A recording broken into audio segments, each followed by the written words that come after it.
La esclerosis múltiple es una enfermedad crónica del sistema nervioso central, inflamatoria y neurodegenerativa de patogenia autoinmune y de etiología desconocida, que supone la primera causa no traumática de discapacidad en adultos jóvenes en los países occidentales.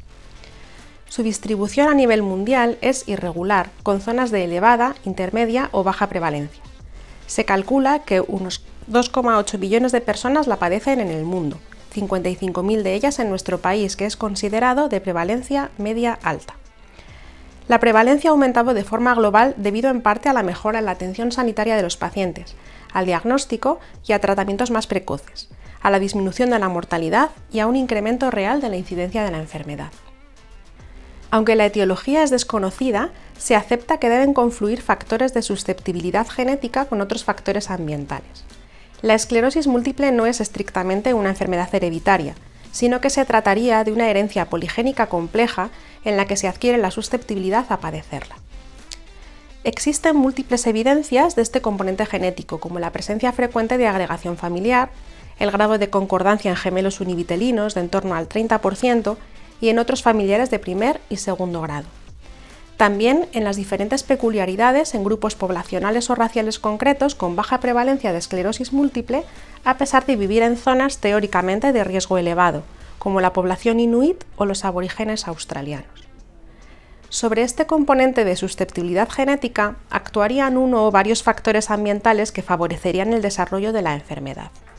Los factores mejor caracterizados son el déficit de vitamina D, las infecciones previas, el tabaquismo, la microbiota intestinal y otros factores relacionados con la dieta.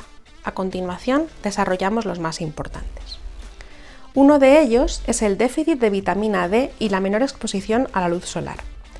La vitamina D participa en múltiples procesos fisiológicos, entre ellos los relacionados con la neuroprotección y la inmunorregulación. La hipovitaminosis D favorecería la respuesta anómala del sistema inmunológico a través de un ambiente proinflamatorio. Las evidencias que sustentan esta hipótesis son la presencia de un gradiente geográfico en el que se observan elevadas prevalencias de esclerosis múltiple en países con menor exposición a la luz solar, como son los países nórdicos en Europa y Canadá. Estudios de grandes cohortes poblacionales y estudios ad hoc de ensayos clínicos pivotales muestran que existe una relación directamente proporcional entre niveles altos de vitamina D y menor riesgo de actividad en la esclerosis múltiple clínica y radiológica. Otro de estos factores es la presencia de infecciones víricas previas, como por ejemplo la infección por el virus de Epstein-Barr, los retrovirus endógenos humanos y otros virus de la familia herpes, como el herpes 6. De todos ellos, el que acumula más evidencias es el virus de Epstein-Barr, ya que resulta extremadamente infrecuente encontrar pacientes con esclerosis múltiple que no tengan anticuerpos frente a este virus. Sin embargo, la elevada prevalencia de anticuerpos también en la población general y el tiempo de latencia que transcurre entre la primoinfección y el debut de la esclerosis múltiple hacen probable que no sea un agente causal per se, sino que actúe como un factor precipitante o iniciador de la enfermedad. Se cree que el mecanismo más probable es el del mimetismo molecular entre estructuras víricas y la estructura de la mielina. Finalmente, el tabaquismo se asocia no solo a un mayor riesgo de desarrollar esclerosis múltiple, sino también a un peor pronóstico de la enfermedad. Se cree que el incremento del tabaquismo en el sexo femenino es una de las causas del aumento en el ratio de la enfermedad entre mujeres y hombres que se ha objetivado en los últimos años. La esclerosis múltiple es una enfermedad inmunomediada, producto de la activación de una cascada inflamatoria que, por motivos no bien conocidos, se iniciaría con la activación patológica de los linfocitos T en el compartimiento periférico y su migración al sistema nervioso. Esto produce una disrupción de la barrera hematoencefálica y una atracción de más células proinflamatorias, la liberación de citoquinas y, por último, la reactivación y la potenciación de la actividad inflamatoria, llevando a la desmielinización y finalmente al daño axonal. Desde el punto de vista clínico, el 90% de los pacientes inician la enfermedad con brotes de disfunción neurológica que pueden ser reversibles o dejar secuelas funcionales. La clínica más frecuente es la afectación sensitiva o la visual, y en menor medida la afectación motora o la disfunción cerebelosa.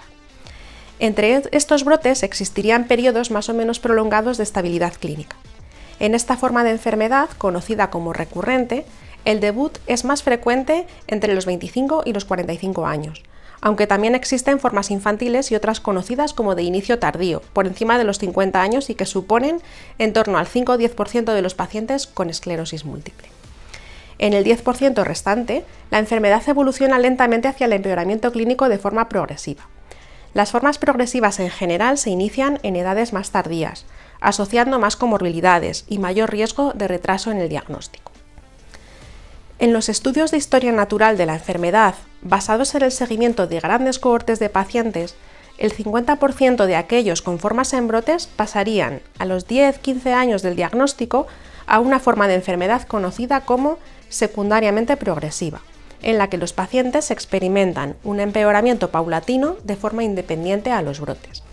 La edad parece ser un factor de gran importancia en este proceso, con una mediana de edad cronológica de 44 años para la limitación en la deambulación sin apoyos, de 55 años para la necesidad de un apoyo para la marcha y de 63 años para la utilización intermitente de silla de ruedas. Existen evidencias sólidas de que los tratamientos inmunomoduladores han modificado el curso de la enfermedad.